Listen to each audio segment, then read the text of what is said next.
Okay, we're here now on the Push Connect Notify dashboard, which is 100% cloud-based, so it's hosted for you and everything is done through this dashboard. We'll first start off and show you exactly what you're going to get when you're in your account. Now, when you're in your account, you're going to be able to set up all your information from your password to your names to your autoresponders. Now, we're connected to 9 of the top autoresponders from GetResponse, Aweber, MailChimp, SendLane, Constant Contact, ActiveCampaign, Infusionsoft, and iContact, and ConvertKit. You can go ahead and set that up simply by clicking on exactly what you want to do and just following the simple settings. Once you're set up there, you can go back to the dashboard and you can create your very first campaign.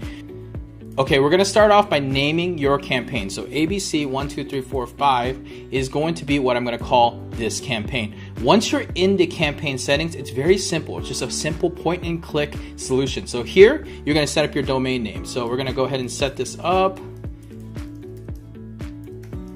And this will allow it in which you can only use your domain name that it's set for. So if you copy this code onto any site, it won't work unless the domain name is set for this campaign. Then you can set up your optional thank you page for when they allow that push notification to happen. This is 100% optional. You don't have to use it, but if you wanted to do it, you can take them to whatever page you want to take them after they allow it or capture the email address. Here, you can check your permission delay box. So if you want that box to pop up in 5 seconds, 10 seconds, 20 seconds, 50 seconds, you can do that right now.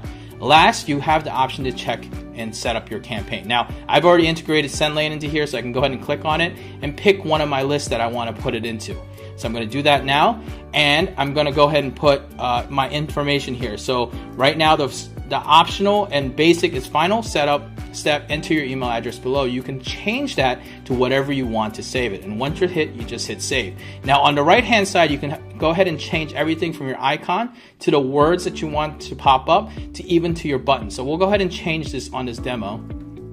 This is a demo setting. You can change whatever here, allow button now. And you can go ahead and change even the words, allow us to notify you.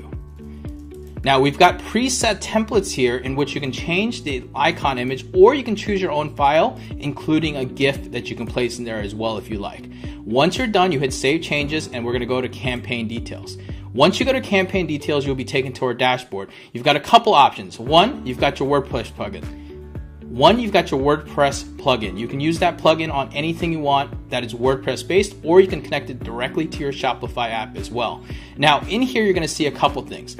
One, you've got the optional notepad where you can put some notes in here. You've got your geo-targeting, your Chrome, Firefox, Safari, and email subscribers as well. You want to go ahead and grab your embed code right here. This is all it takes. We're going to copy that, and we're going to copy that to the clipboard, and it's going to be showing that you can copy it right there. Now we're going to jump to a page and exactly where you're going to see how it works on a live demo. Okay, we're on a page here. I'm going to go ahead and refresh it to show you that this page has nothing installed on this point. And I'm going to jump over to preferences to show you that inside of the notification settings of blocking, you're going to be actually able to content right here. It's going to say pop block up notices to show you that Push Connect Notify does not comply with the typical pop-up notifications, so that you won't have this problem occur. All right, so here we are on the site. I'm going to go ahead and paste the code real quick, that same code that we pasted into my file. I'm going to paste it right into where we did and hit paste, and we're done. I'm going to hit save changes.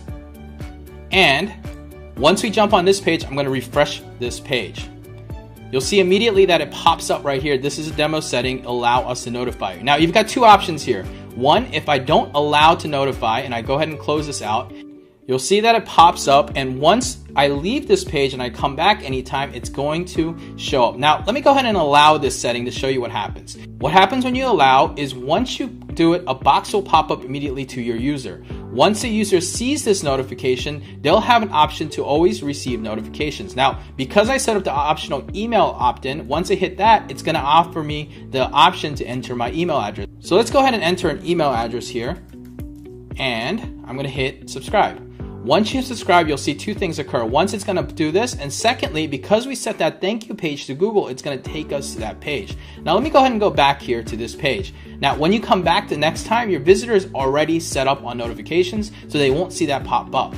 Now we're back here again, and let's pretend that the person X'd out. Now they can only X out of this if they want to press that X. When you press that X, you'll see on this bottom right hand corner that a little icon will pop up continuously based on it, and they can hit get notifications at any time, and it's a floating image so that you can always follow the customer around. If they hit that button, it's always going to pop this up where they can always allow. Now I'm in a different browser, so it looks a little bit different on this browser on Chrome, so that you can see how it works on Chrome as well.